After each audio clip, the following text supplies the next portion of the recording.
Sound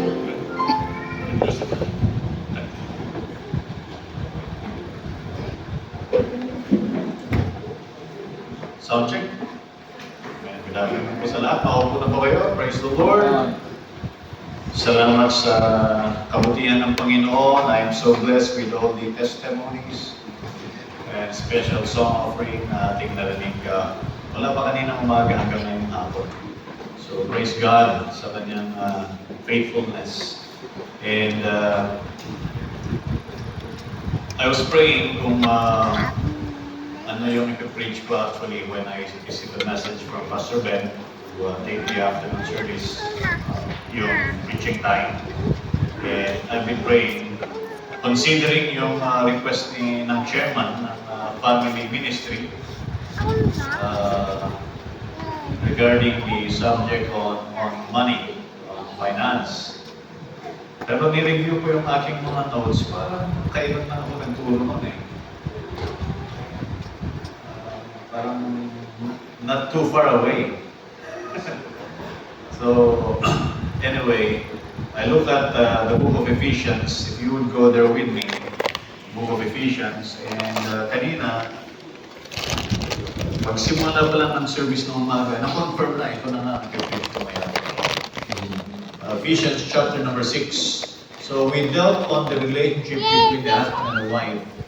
Husband and wife relationship, your marriage relationship for several weeks. And I ended that, but the home is not just husband and wife, merong children. So I just would like to read verse 1 to 4 here. The Bible says, "Children, obey your parents in the Lord, for this is right."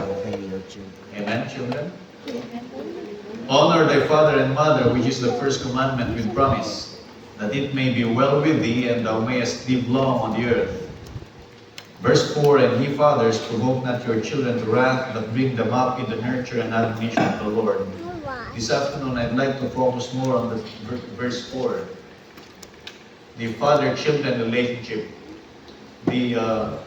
I titled this message this afternoon, "The Privilege and Responsibilities of Fatherhood." Ito po yung ating titingnan ngayong hapon. So sabi ng anak ko, "Dad, how long I'm going to preach?" Sabi ko, "I have 2 pages. This will be good for 2 hours. Pinibiro ko lang sila. Kasi they asked me kung ano ipipreach ko. Sabi ko, minsan sinasabi ko, I still don't know. But I prepare. And the Lord laid in my heart to prepare this message.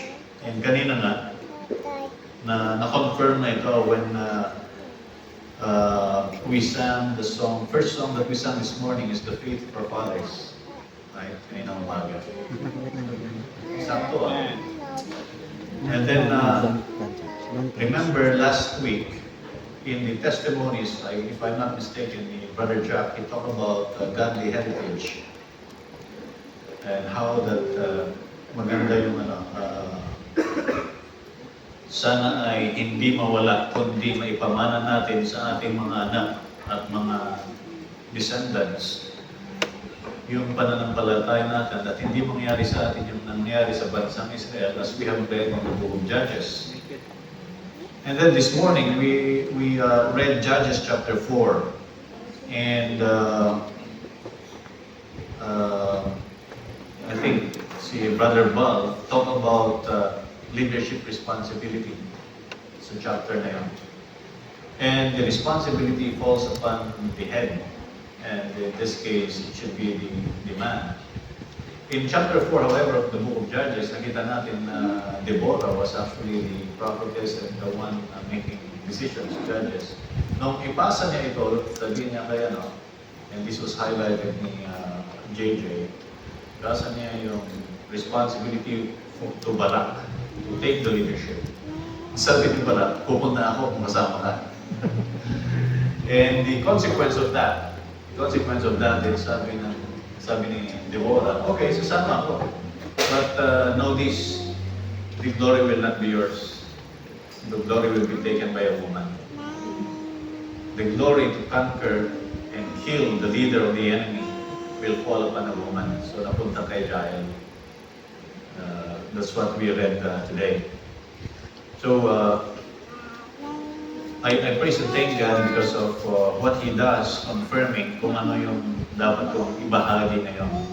Now, I will not be able to discuss and preach to you the whole of what God says regarding fatherhood.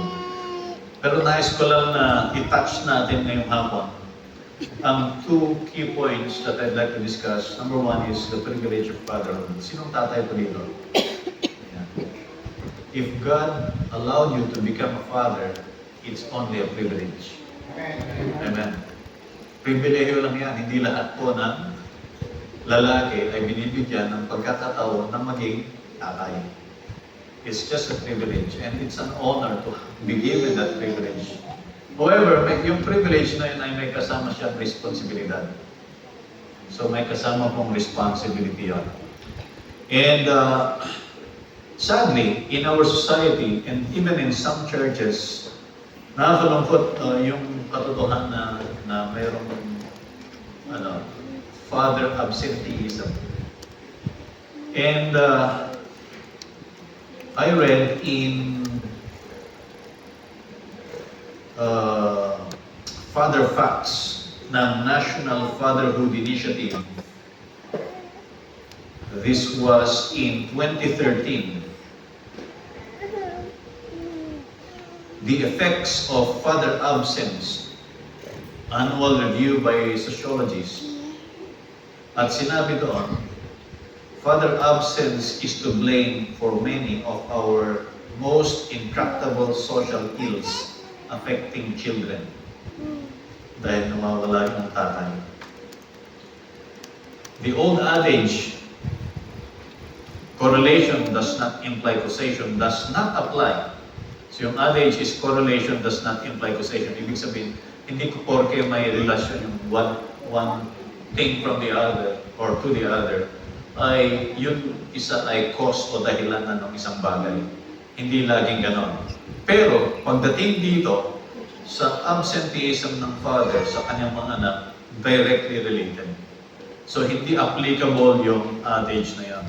It does not apply to the effects of father absence on children. So, trivia lang, para malaman natin, bakit ang dami nating problema sa ating society? Bakit ang dami nating problema sa ating bansa? Bakit nakikita tayo ng mga bata na walang respeto sa elderly? Bakit maraming bata na feeling entitled sila? Na kapag hindi nila makuha yung gusto nila ay nagwawala, nagtatantrum sila. Diba? Have you seen children sa mga malls na hindi makontrol ng mga magulang? Meron silang gustong kunin, meron silang gustong bilhin, ayaw na hindi maibigay sa kanila ng kanilang magulang, and the problem is hindi makontrol. Ganun na lang ba yun? Diba? So let's see what the Bible says here. Una po na punto is it's a privilege. Fathers are children's role models. Whether you like it or not, if you're a father and your children looks at you, they form an image of what they want or what they desire to be in the future sa'yo bilang tatay. Or kung babae yan, they form an image of what they desire to have as a husband. Or, the opposite worse is, they don't want to have a husband. Pag nakita nila yung kanilang tatay ng ganito, ay hindi na lang ako mag-asawa. And marami pong gano'n. So, fathers are children's role models. Let's look at Malachi chapter 1 verse number 6. Malachi chapter 1 verse number 6. My objective, my desire this afternoon is that God will work and help us sa ating mga tatay in the raising and nurturing of our children, that God will help us to fill in yung kakulangan natin, and those that we can act upon. May kakayahan naman tayong baguhin, kung kailang baguhin, may kakayahan tayong i-adjust, kung kaya naman natin i-adjust, ay matulungan tayo ng Panginoon, ma-realize natin kung paano natin gagawin so that mag-glorify natin ang Diyos sa ating relasyon sa ating mga anak. The problem sa smoking ng teenagers, I believe one is the lack of the proper role model. Una, improper role model kapag yung tatay naninigarilyo. Paano mo sasabihin yung anak na, huwag kang manigarilyo, anak. Ako lang. Pwede ba yun? Cannot be. Yung isa naman is, hindi nga naninigarilyo yung tatay. Pero hindi naman niya tinuturuan, sinasabihan yung kanyang anak. At yung kanyang anak naman, nakakakita ng ibang tao, lalo na yung kanyang mga kaibigan, may peer pressure ngayon dahil sila naninigarilyo, macho ito. Kita mo, smoking Marlboro. You want to be a cowboy? Smoke Marlboro. I used to joke sa mga talks ko noon, if you smoke Marlboro, you will not automatically become a cowboy. You may smell like a horse, but you will never become a cowboy by smoking Marlboro. Nobody smokes. The smoker or the person having cigarette is just a sucker. hindi kasi natin expression yun eh. Pero sa Amerikano, pag tinawag kang sucker, ano ibig sabihin nun?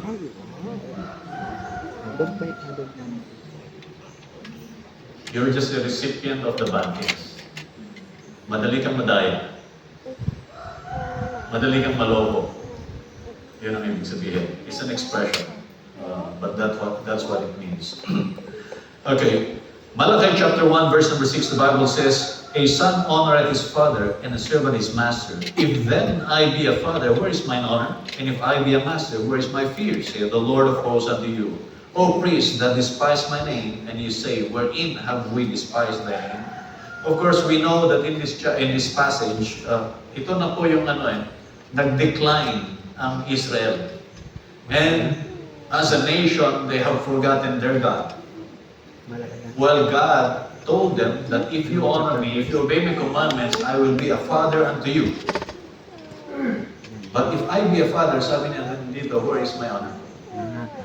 Natural sa mga anak, sa verse na ito, a son, this is very natural to a son, to honor his father. At kapag hindi ino-honor ng son yung kanyang father, there's something wrong already.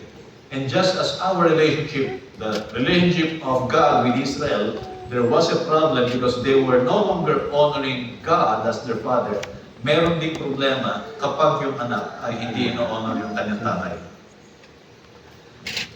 If a son honors his father, praise the Lord sa mga fathers when your sons or children honors you. That is, again, a blessing and a privilege. Children's children, the Bible says, are the crown of old men. Apo, crown ng mga matatanda.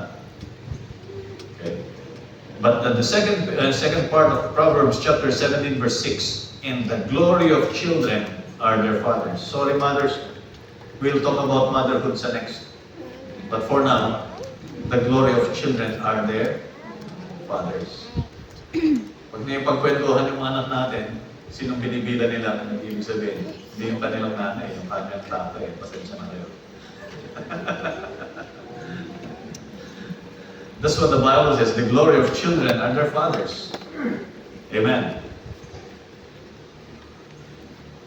Now, sabi ko sa mga anak ko, have you ever heard about this? Narinig nyo na ba ito? There's a saying with an unknown author, Dad is a son's first hero and a daughter's first love. Nung ikasal yung panganay namin, si Charlie, she gave me a gift, necktie. Barong ko, hindi ako mag-necktie sa barong. Tawanan niya ako. Pero doon sa likod ng necktie, may tinahi siya doon. Printed in cloth, yung picture naming dalawa. Si Charlie tsaka ako. Tapos may nakasulat, Dad, you are my first love. Kasi kakasal na siya eh.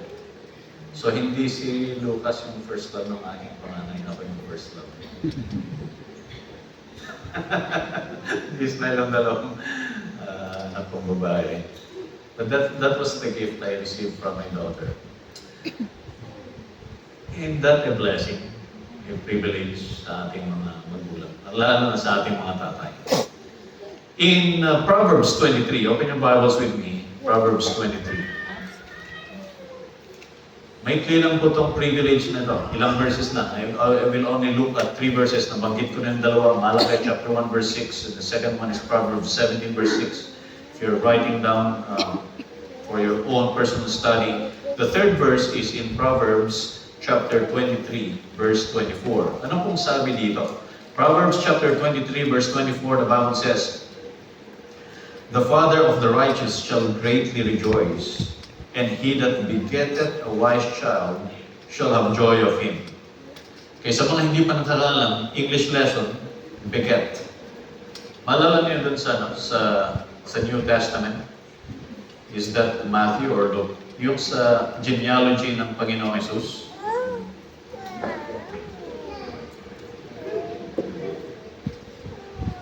And he begat, I think it's in Matthew.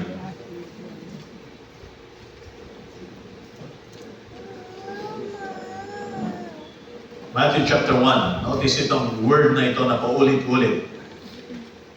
Sa Ilocano, umaga ito. The book of the generation of Jesus Christ, the son of David, the son of Abraham. Abraham begat Isaac. And Isaac begat Jacob, and Jacob begat Judas and his brethren. And Judas begat Phares and Zara of Tamar. And Phares begat Esrom, and Esrom begat Aram. Yun pong begat na yun is a past tense of beget. Okay. Anong ibig sabihin nun? Ginagamit lang yung word na ito para sa tatay. The source of the seed. So, yung babae, yung wife, yung mother, siya yung nagsilang. Pero yung pinanggalingan ng kanyang sinisilang ay sa tatay. So that's what that word means. You cannot use the word beget or begat sa nanay. Ang tatay lang yan. Okay? So dito sa Proverbs chapter 23 verse 24, the Bible says, "The father of the righteous shall greatly rejoice, and he that begetteth a wise child shall have joy of him. Thy father and thy mother shall be glad, and she that bare thee," so bear, ang ginagamit, to bear a child, yun naman ang ginagamit pag sa mother. "Thy father and thy mother shall be glad, and she that bare thee shall rejoice." So, itong book of Proverbs gives us a lot of sayings, instructions, and wisdom. And one of them is the truth that kapag ang anak ay righteous, kapag ang anak ay wise, two words, righteous and wise, it's a joy and rejoicing sa isang tatay. He that begetteth, who is that? The father. A righteous child. The father of the righteous shall greatly rejoice. And he that begetteth a wise child. Righteous and wise. Wala naman sigurong tatay na matutuwa na yung kanyang anak ay lasing to. Wala naman sigurong tatay na matutuwa. Walang tatay na nasa matinong kanyang kaisipan ang matutuwa kapag ang kanyang anak ay saraulan. Wala. Yung mga tatay na gano'n ay mga siraulo yun. Wala sa kanilang tamang pag-iisip. Kasi meron po, may mga tatay na dinadala nila sa kalokohan yung kanilang mga anak. Sila nga unang nagpapainom eh. Sila nga unang nagpapasigarilyo eh. Sila nga yung nagtuturo ng mga kalokohan sa kanilang mga anak. Yun mga hindi matinoyak na mga tatay at magulang. But a father, surely, as the Bible says, the father of the righteous shall greatly rejoice. Kaya kailangan maligtas yung ating mga anak.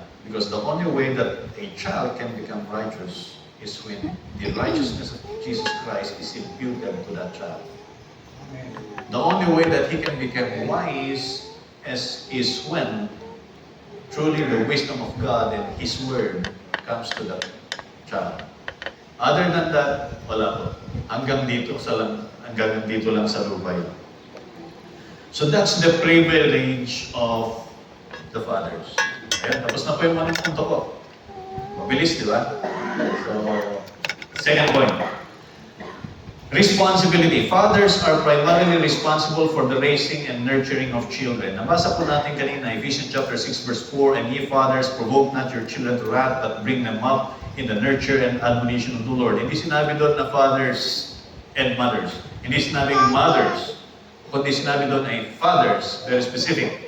And that is exactly aligned with the ordinance of headship na binasa natin sa 1 Corinthians chapter 11 verse number 3.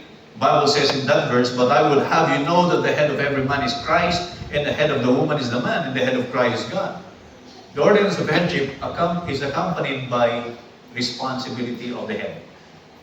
And isa sa kanyang responsibilidad ay yung raising, nurturing, training ng mga anak.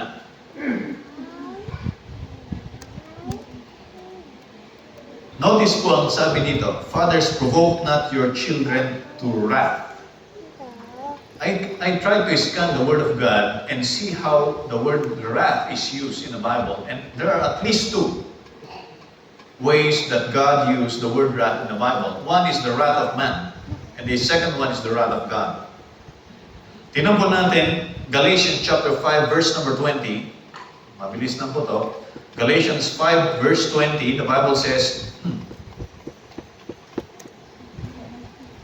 I'll start in verse number 19. Now the works of the flesh are manifest, which are these: adultery, fornication, uncleanness, lasciviousness, idolatry, witchcraft, hatred, variance, emulations, wrath, strife, seditions, heresies, envyings, murders, drunkenness, revelings, and such like.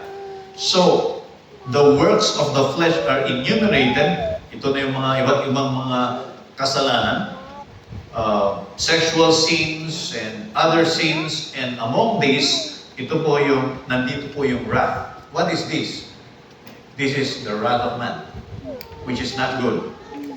Doon pa po sa Colossians chapter 3 verse 8. Colossians chapter 3 verse 8, ang sabi ng Bible, but now ye also put off all this: anger, wrath, malice, blasphemy, filthy communication out of your mouth. Lying not one to another, seeing that ye have put off the old man with his deeds. So alam natin that when you are born again, God created a new man, you become a new man, and God wants you to put on that new man with its characteristics and put off the old man with all of its characteristics, including itong mga bagay nito, and one of them is wrath, the wrath of man. And the Bible says, as we have read in Ephesians chapter 6 verse 4, is provoke not your children to wrath. So, pwede po ang application nito when it comes to the wrath of man is we should endeavor to help our children, one, not to grow up na mag-exercise siya or lumabas sa kanya yung wrathful attitude. Madaling magalit. Okay? Magiging character niya yun eh. That has to be suppressed. The Bible says, foolishness is bound in the heart of the child. Ibig sabihin, by nature kasi makasalanan tayo. Even David said, in sin did my mother conceive me. Paglabas ko pa lang sa sinapupunan ng aking nanay, makasalanan na ako. A child comes out of his or her mother's womb speaking lies. Sinungaling. Why? Because we bear Adam's sin in our blood. Kasama po yan. So that needs to be suppressed. That needs to be removed. That needs to be put off. A child cannot by himself or herself remove it by her own. Hindi niya kaya yan. It has to be a power outside of the child. Kaya papasok po dito yung responsibility ng magulang to prevent that wrathful attitude from coming out. And I have listed a number of things here na nagagawa or hindi ginagawa ng tatay. These are actually our failures, parents, na nagiging dahilan kung bakit yung ating mga anak or mga anak ay nagiging wrathful, napuprovoke something that is actually in them. You provoke something that's already there. By nature, because of our sin nature, kasama yun sa works of the flesh. So you have to prevent the flesh. Instead of provoking the flesh, you prevent the flesh so that the works of the flesh will not manifest. Okay? So when Ephesians 6:4 says, "Fathers, provoke not your children to wrath," you prevent that wrath from coming out, from manifesting itself, that work of the flesh from coming out, instead of provoking it. Kaya lang, napuprovoke po yun. How? Ito po. Number one is when fathers fail to give proper instruction. Ibig sabihin, you just leave your child to himself or to herself, wala kang instruction sa kanya, then that leads to provoking the wrathful, sinner, sin nature na nandun sa bata. When you don't give instructions. Sabi po doon sa Proverbs chapter 4 verse number 1. Proverbs chapter 4 verse number 1. Hear ye children the instruction of a father, and attend to know understanding. This answers the question, what? Ano dapat ang gagawin ng tatay? Give instruction. Give proper instruction. We just opened yung for the first time, binuksan namin yung bumili kasi ako ng pressure washer.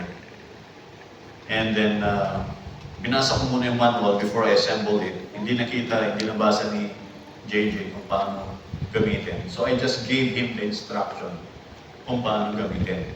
Ano yung safety precautions at ano yung technique ng paggamit. So I gave him the instruction. Otherwise, kung hindi ko binigay yung instruction at siya lang at hindi pinabasa yung manual at gagamitin niya, baka masira lang. Without instruction, may mga consequences po tayo na nalalabas. In Deuteronomy chapter 6, verse 6 to 10, tingnan po natin sa Old Testament, and this is the reason why the godly heritage for the nation of Israel did not continue. Dahil sa failure nila sa instruction ng Diyos na ito. In chapter 5, God gave them the 10 Commandments. God gave the nation of Israel the law.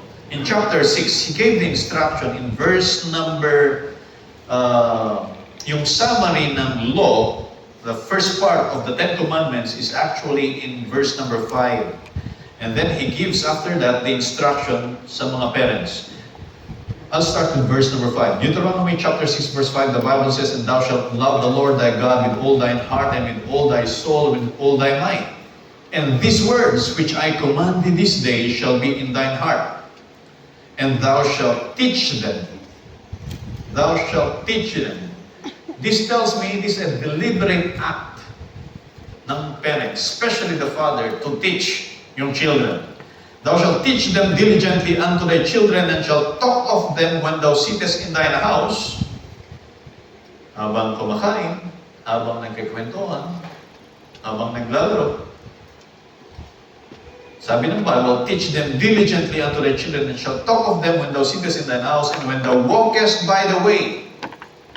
When naglalakad kayo, or nasa sasakyan kayo, when you're traveling, "and when thou liest down, and when thou risest up." Matutulog na kayo, bago kayo matulog, tell them about the Lord. Talk about the Lord Jesus Christ. Tell them about God. Talk about the Bible. And pag gising nyo, kumustahin, talk about God. Talk about the Bible. So, ibinigay ito na instruction ng Diyos na gawin ng mga Israelites, and if they fail to do this, and so yung godly heritage that God wanted them to have ay hindi po nagtuloy-tuloy. Mababasa natin sa Book of Judges as we go through our normal course of reading one chapter every service. Nasa Judges tayo ngayon, makikita po natin yan. Yung result ng failure nila to implement this. Verse number 8, and thou shalt bind them for a sign upon thine hand, and they shall be as frontlets between thine eyes. And thou shalt write them upon the posts of thy house and on thy gates. And it shall be when the Lord thy God shall have brought thee into the land which he sware unto thy fathers, Abraham, to Isaac, and to Jacob, give thee great and goodly cities, which thou buildest not. So, water please. May instruction na po sa atin sa Bible actually. To deliberately, the key word is deliberate. Instruct and diligently instruct our children. Failure to instruct our children is the first step. Kung bakit nagkakaroon po tayo ng mga anak that instead of becoming a blessing to us and a joy to us, ay nagiging problema pa at nagiging kahihiyan.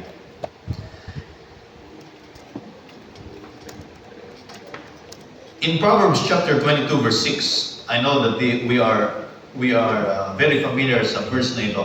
Sabi ng Bible, train up a child in the way he should go. And when he's old, he will not depart from him.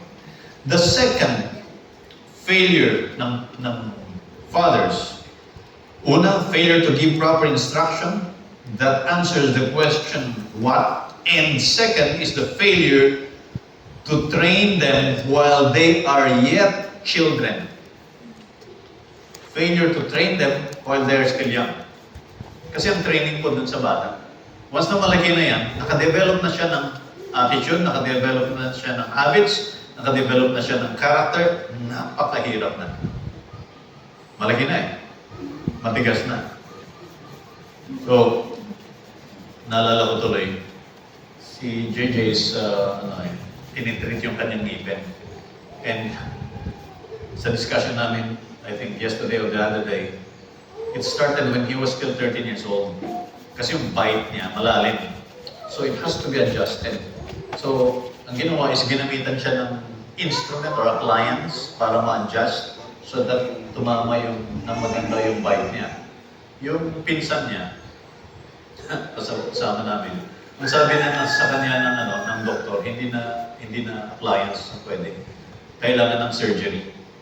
Bakit? Tanda na eh. Mahirap na. Ibig sabihin, pag bata, madali pang ma-adjust yan. So the same thing with the training of children. Ang sabi ng Bible, train up a child. Habang bata ba, do the training already. And training requires deliberate action from the father and, if necessary, from tutors and governors. We see that doon po sa Galatians chapter 4 verse 1 to 2, the Bible says, now I say that the heir tagapagmana, as long as he is a child, differeth nothing from a servant, though he be Lord of all. Maaring entitled siya by virtue of being a son, pero habang siya ay child pa lang, ang sabi ng verse na ito, sabi ng Bible, he differs nothing from a servant. Pero marami tayong nakikita, yung mga, lalo na sa ibang mga mayaman, o kaya anak sila, ang equations nila is as if they are the boss ng mga katulong. Pero sabi ng Bible, no, you don't differ from the servant. Verse 2 in that chapter, Galatians chapter 4 verse 2, but is under tutors and governors until the time appointed of the Father. So whose responsibility? Whose authority? The Father. Ganun po yung sinasabi ng Biblia sa atin. In 1 Corinthians chapter 13, let's look at 1 Corinthians chapter 13, verse number 11. 1 Corinthians 13. When I was a child, I spake as a child. I understood as a child. I thought as a child. But when I became a man, I put away childish things. Fathers and parents, it is wrong for us to think that our children will remain children. Hindi po. Lalaki po yung mga yan. Let us not treat them always as children. Instead, we are responsible to prepare them to become adults. Which means they will have to put away whatever childish things or actuations they have. They have to learn to be responsible. Naalala ko pa nung nandito si Brother Bob. And remember yung yung kanyang van that hindi nalinisan. Tapos may nagsulat doon ng wash me. Wash me area. Nagalit siya doon. And I think he was right. Rightfully so. Because that is not an actuation of an adult. Nor should it be tolerated when a child does that. Dapat masabihan niya. Tinuturuan natin yung ating mga anak na huwag pagkikialaman ng bagay na hindi sa kanila. And that's part of it. Teach them to respect others' properties. Train them to do that. So that the intent is, sabi ng Proverbs 22 verse 6, when he is old, he will not depart from it. However you train them, whatever you taught them, ano man yung instructions na binigay mo, look at how the verse states it. Train up a child in the way he should go. It answers the question, how? So, it is by instruction and by demonstration. We train them by showing them how. Sometimes meron tayong misconception that the use of the rod is only for punishment. Yes, it's used for punishment, but it's also used for training. Why?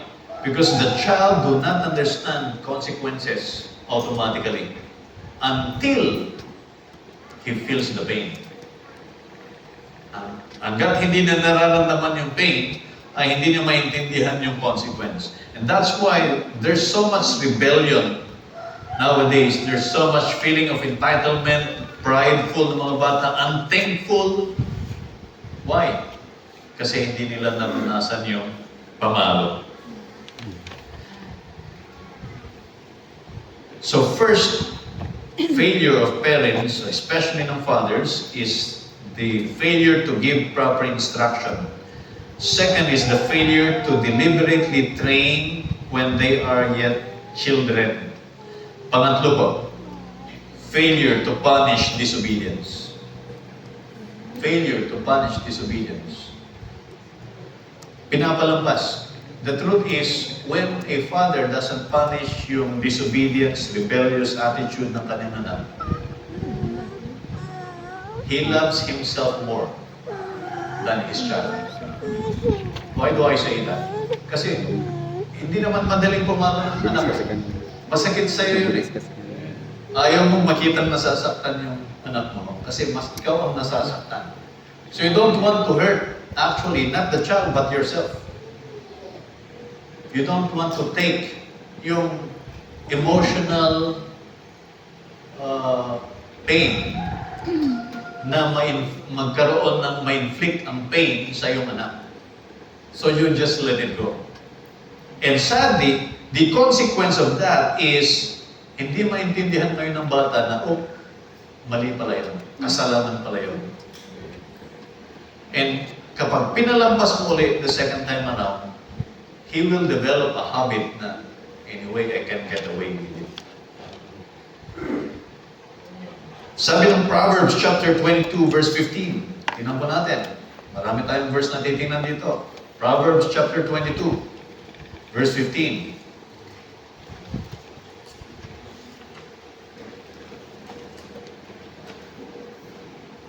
Proverbs 22:15, the Bible says, foolishness is bound in the heart of a child, but the rod of correction shall drive it far from him.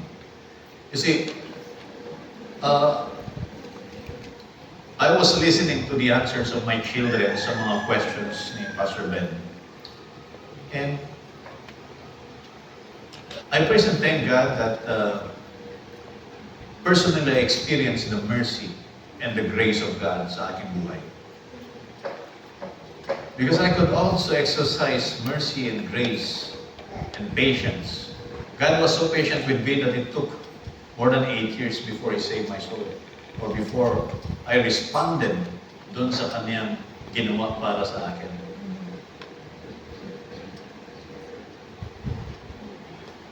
He was so patient with me. He was so long-suffering. He loved me so much to allow me to live another 8 years from the time I first heard the gospel. Hindi ko kasi naintindihan noon eh. I just followed the prayer. Sumunod lang ako dun sa sinabi. Now, understanding what happened to me, I'm not pushing my children, but waiting upon the Lord to do His own work sa kanilang buhay, sa kanilang puso. Because until then, I can only train them, teach them and train them. But the work sa heart ng kanila, ng kanilang, sa heart nila, ang Diyos lang kasi makakagawa nun eh. Only God can do that. I have also learned that even in my effort to minister and preach the word and share the gospel sa ibang mga tao, I cannot force them to believe. I can only rely upon God's Spirit and the power of His Word to work in their hearts so that they will come to a clear understanding of the gospel and believe it for them to be saved. In klaro ang sinabi ni Apostle Pablo sa Book of 1 Corinthians na isang tao magtatanim, Apollos planted, or sino bang nagplant? Apollos or Paul? And then Apollos watered, but God gave the increase. It's God ang gagawa. And therefore, yung pag-train natin sa kanila, we have an understanding that yung heart nila, hindi sa atin yun. Foolishness is bound in the heart of a child. Ganun din tayo eh. Nung bago tayo naligtas, but we can start training them, disciplining them, teach them, until that time when they have a clear understanding of God's Word, the gospel, and the Lord will work in their hearts. Mas madali na. Mas madali na po. Until then, the rod of correction is necessary. The rod of correction shall drive it far from him. Para yung foolishness na yan, para yung wrathful attitude na yan, yung works of the flesh which is natural sa isang makasalanan ay hindi lumabas, hindi mag-manifest. Kailangan ng rod of correction. And who's responsible for that? Dad. Father. The failure to punish disobedience is the cause of bad attitude, and consequence nito is nagpa-pile up yung consequence after consequence. In Proverbs 23 verse 13 and 14, the Bible says, "Withhold not correction from the child, for if thou beatest him with the rod, he shall not die." So this gives us instruction on how to use the rod. You don't beat him na siya mamatay. So you don't use the rod sa kanyang ulo.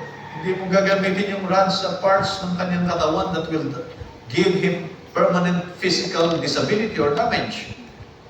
Hindi pwede. So alam natin, tinuturo natin yan dito sa makapal na bahagi ng kanyang back.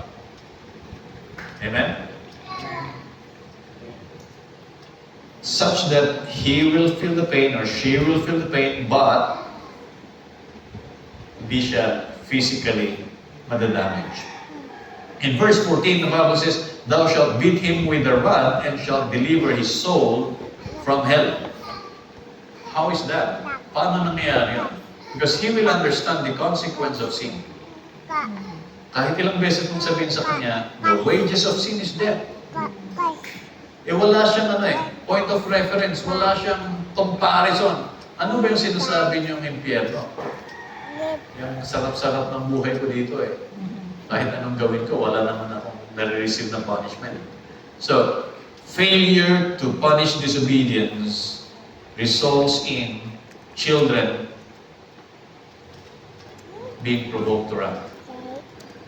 Nagiging yung wrath na innate sa sinful attitude or sinful nature ng tao, lalabas yun. In Proverbs 29, verse 15. Proverbs 29, verse 15. Anong sabi po ng Bible? The rod and reproof give wisdom.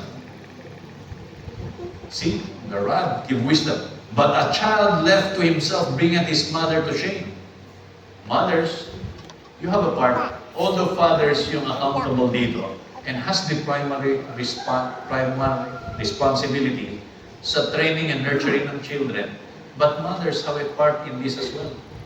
Ipapakita ko po sa inyo mamaya ang importance ng partnership ng father and mother pagdating po sa training ng children. I just wanted to emphasize na yung accountability ay nasa tatay mo. Sometimes, tayong fathers, we only think about providing yung kanilang material and financial needs. Yun ang nasa isip natin. But really, the greater part of our responsibility is on the training of our children to become godly adults. Amen. Proverbs 23, verse number 4. Proverbs 23, verse 4. Galing na pala tayo sa Proverbs 23 kanina. Verse number 4, the Bible says, wait. Psalm 23. Sorry. Psalm 23, the Lord is my shepherd, I shall not want. He maketh me to lie down in green pastures. He leadeth me beside the still waters. He restoreth my soul. He leadeth me in the paths of righteousness for His name's sake. Yea, though I walk through the valley of the shadow of death, I will fear no evil, for Thou art with me. Then the verse says, Thy rod and Thy staff, they comfort me. Thy rod and Thy staff, they comfort me. The shepherd has a rod and a staff. Anong purpose? To comfort. So really, when we use the rod sa ating mga anak, they will actually be comforted in knowing that you are concerned sa kanila. Kanina narinig po natin si Sister Rose nagpatotoo. At nagpapasalamat siya na sinasabihan agad ni Pastor Red pag may nakikitang mali. Right? Same thing. So, there is an appreciation when you are being corrected. Same thing din po yan. That is the same with our children. Kapag pinapabayaan mo sila at hindi mo inaayos yung mali nila, hindi mo kinokorek yung mali nila, pag hindi mo ginagamitan ng pamalo, so that they will understand that sin has a consequence, ang mind nila, ang thinking nila is, hindi ako mahal ng aking magulang. They just care about themselves. They don't care about me. And that's why many young people, ang ganun ang kanilang attitude. So saan sila pumunta? They go and get comfort from their peers, from their friends, mga barkada. At yung mga barkada nila, pare-parehas sila. Inuman, bar, drugs, and they become problems of society. It's a rod of comfort. Pang-apat po, and this is where importante yung partnership ng father and mother. Go to Genesis chapter number 27. Genesis 27. And so Genesis chapter 27, we can see here the story of Isaac and Rebekah and their children. Who are their children? Esau and Jacob. Okay, so Proverbs 27, mahaba-habang chapter to. I encourage you, especially parents, to read it. Pero I'll just pick some of the verses here and I'll go to verse number 41. Look at this. And Esau hated Jacob because of the blessing wherewith his father blessed him. And Esau said in his heart, the days of mourning for my father are at hand. Then will I slay my brother Jacob. Paano umabot sa ganong sitwasyon na yung kapatid ay gustong patayin yung kanyang kapatid? What happened? If you read the chapter, you will find out that there is favoritism. And favoritism can provoke the wrath of man. So the Bible says, provoke not your children to wrath. Parents, fathers, walang paborito. Ako marami akong paborito eh. I have my favorite eldest daughter, I have a favorite second daughter, and I have a favorite third daughter. At meron akong favorite son. Favorite ko sila lahat. Pero yung favoritism, that means you favor one child over the other. That will create problems. Okay? Ito po yung nangyari. So, Isaac loved Esau more. Why? Because he was a hunter. Macho eh. Warrior. Samantalang si Jacob, lover boy. Nandun lang siya sa nandun lang siya sa baba. Yun naman ang mas gusto ng nanay, mamas boy. So, may favoritism. Nung malapit nang mamatay si Isaac, sabi niya kay Esau, pumunta ka dun sa bundok, mag-hunt ka, natutuin mo yung paborito kong soup. Narinig ito ni Rebecca, at inutusin niya si Jacob. Sabi niya, Jacob, kumuha ka ng pinakamaganda dyan na alaga natin. At magluluto ako ng paborito ng tatay mo na soup. At ipapakain natin sa kanya. At pagkatapos ikaw ay be-blessed niya. So in other words, Jacob stole the blessing of Esau. That's why Esau got so mad and his wrath was upon his brother Jacob. It shouldn't be. Hindi dapat mangyari yan sa magkakapatid. Pero bakit nangyari? Because of favoritism. Amen? Tingnan po natin, may isa pang case natin na nice kong tingnan natin. Genesis chapter 37. Genesis 37. Now, if you look at the big picture, you might consider that it was all in God's plan. That Joseph would be hated by his brothers so that Joseph will go to Egypt.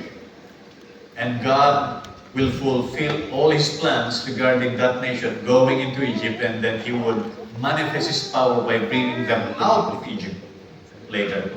Diba? Pero tingnan po natin, Genesis chapter 37 in verse 3 to 4. Now Israel loved Joseph more than all his children, because he was the son of his old age. And he made him a coat of many colors. And when his brethren saw that their father loved him more than all his brethren, they hated him and could not speak peaceably unto him. Isa sa mga pinag-aawayan ng mga anak. And I hope mga anak ko hindi mag-aaway. Ay yung distribution ng mana. Pag hindi pantay-pantay yung pagbigay mo ng mana ng mga anak, magkakaingilan yun.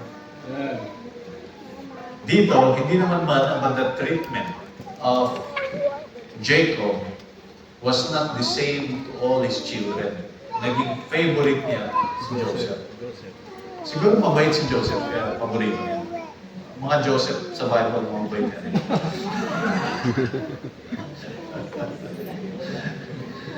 So, naging paborito ni Jacob si Joseph. And the reason niya doon is because he was the son of his old age. Yan ang sinabi ng Bible na reason. But perhaps, dahil nga, ang nanay ni Joseph ay si Rachel. All the rest ay hindi naman yun yung talagang minahal niya nung una. Ang talagang minahal ni Jacob nung una ay si Rachel. Kaya lang, instead na si Rachel ang ibigay, si Leah. So kahit na mas maraming anak si Leah kaysa kay Rachel, mas pinaboran niya, naging paborito niya itong si Joseph. But it should not be. This is a lesson for us. Na favoritism may cause us to provoke the wrath of our children. Just as mga kapatid ni Joseph, which even resulted in them selling him to the Ishmaelites. Ang una pa nga, gusto nilang patayin. Ganun katindi yung wrath nila. So, that's the first part of fathers, provoke not your children to wrath. What not to do to avoid provoking your children to wrath? Number one, don't fail to give proper instruction. Number two, fathers, don't fail to deliberately train them while they are yet children. Number three, don't fail to punish when they are disobedient. And number four, avoid favoritism. Now the second part, definition of wrath, is the wrath of God. Wrath of man yun. Pero ang instruction na ito, fathers, provoke not your children to wrath, there is also a big possibility that they become recipients of the wrath of God. How? Related pa rin po dito. All of these instructions are applicable in raising children that will help them not be the recipients of God's wrath. Romans chapter 1, verse 18. Romans chapter 1, verse 18. Ang sabi ng Bible, sa Romans chapter 1, verse 18, for the wrath of God is revealed from heaven. For the wrath of God is revealed from heaven. Wala pa ako doon. Doon na kayo? Amen. Romans chapter 1, verse 18, the Bible says, for the wrath of God is revealed from heaven against all ungodliness and unrighteousness of men who hold the truth in unrighteousness. Because that which may be known of God is manifest in them, for God that showed it unto them. So, God has revealed Himself to us. And it is our duty as fathers to relay the information sa ating mga anak that there is a God, that He exists, and that He sent His Son to die for us. In 2 Timothy chapter 3, verse 15, the Bible says, and that from a child, thou, referring to Timothy, Paul was saying, thou, Timothy, hast known the Holy Scriptures, which are able to make thee wise unto salvation. So a child becomes a recipient of God's wrath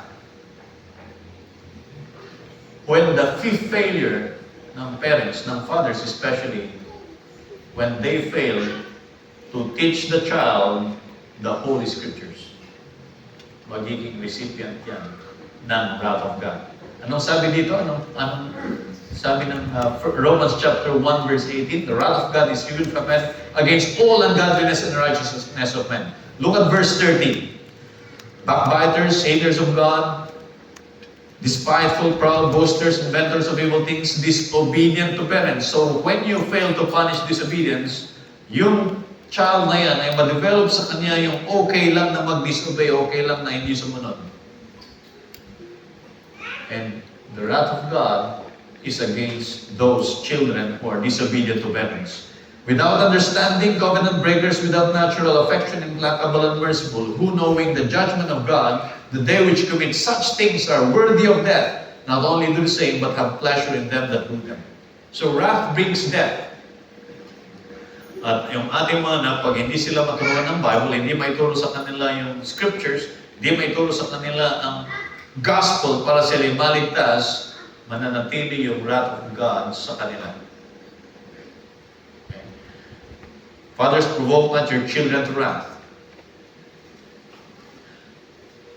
So the responsibility of fathers can be summarized in 3 words. Starting with letter P. Provide. Inherent yan. If any provide not for his own, and especially of his own house, he is worse than any infidel. provide not just physical needs, not just material needs, but more importantly, the training and nurturing required to raise godly children. Protect. You protect them from the wrath inherent sa sinful nature and protect them from the wrath of God by teaching them the Word of God. Kailangan may turo yung salita ng Diyos upang sila'y maligtas at may spare sila doon sa puot ng Diyos.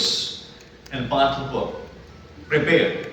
It is our responsibility, fathers, to prepare our children so that when they grow old, they will not depart from it.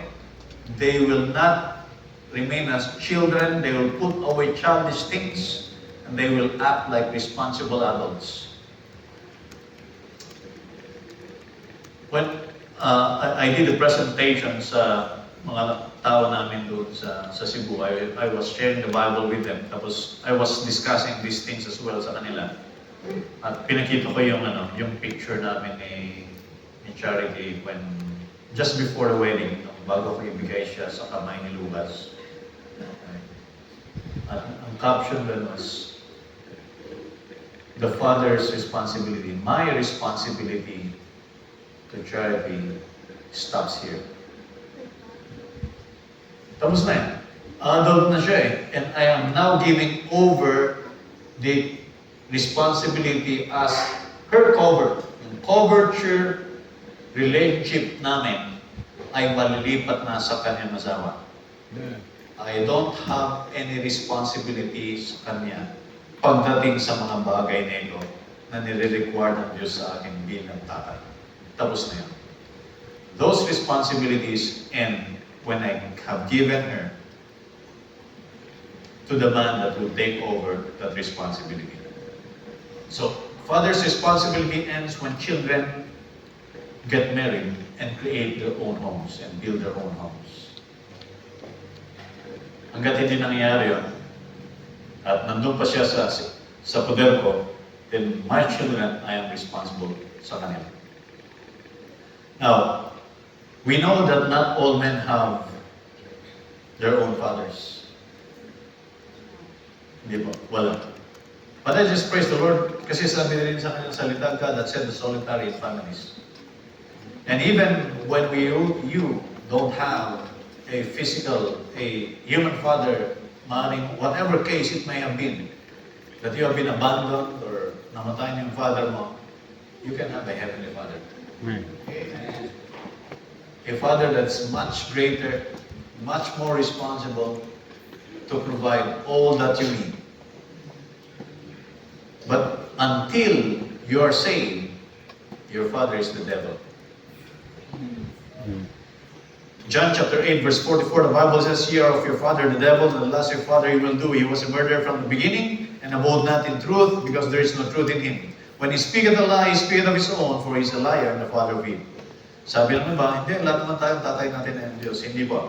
We are all created by God, we know that, but as far as a relationship, our sin have separated us from Him. And by nature, because you're a sinner, God says your father is the devil, John 8:44. But praise God because He gave us the opportunity to become His child. John 1:12, the Bible says, "But as many as receive Him, to them give He power to become the sons of God, even to them that believe on His name." So you can actually become a son of God, become a child of God, by believing the gospel. Believing His death, burial, and resurrection. Yung receiving doon, but as many as received Him, to them give you power to become the sons of God, refers to your belief. You receive the gospel and believe the gospel, then you can have that power to become a child of God, the son of God, sons of God. Also in Ephesians 1:13, the Bible says, "In whom ye also trusted after that ye heard the word of truth, the gospel of your salvation, in whom also after that ye believed, you were sealed with that Holy Spirit of promise." You are born again. You become a child with the Spirit that is quickened, that is born.